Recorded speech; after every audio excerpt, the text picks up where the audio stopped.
Euroregione.news. Dal 3 al 5 settembre, Medioevo dantesco a Valvasone.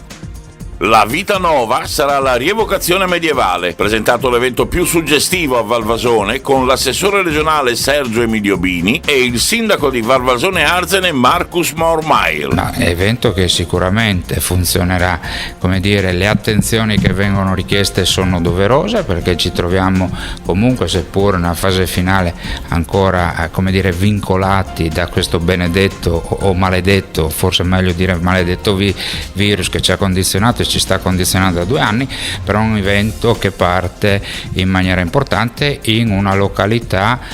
assolutamente riconosciuta, non solo localmente ma un po' in tutta Italia e non solo, come uno dei borghi più belli d'Italia. Quindi sono questi gli eventi che fanno bene al turismo, che fanno bene alle nostre comunità, insomma sono dei segnali di ripartenza. Noi abbiamo lavorato in questo periodo in maniera molto intensa per valorizzare località come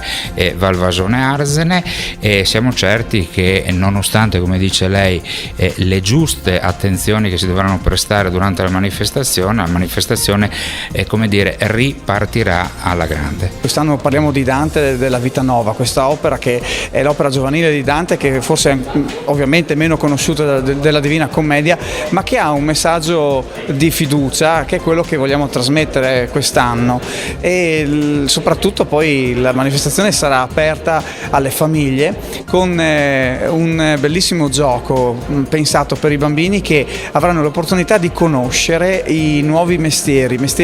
che in realtà sono quelli antichi, quelli che nessuno più mette in pratica, e avranno l'opportunità, andando ad esempio a toccare gli animali da cortile, piuttosto che magari a scoprire come si fa la lessiva, la pulizia dei panni con la cenere e tante altre piccole finestre sul Medioevo che daranno l'opportunità alle famiglie di potersi divertire e vivere in un contesto magico che è il borgo antico di Valvasone, uno dei borghi più belli d'Italia. Serve il Green Pass come in tutte le manifestazioni da Friuli Doc piuttosto che la Sagra dei Osei, e la gente sicuramente, se vuole esserci, deve venire con il Green Pass. Da Valvasone Arzene per Euroregione News, Marco Mascioli. Euroregione.news.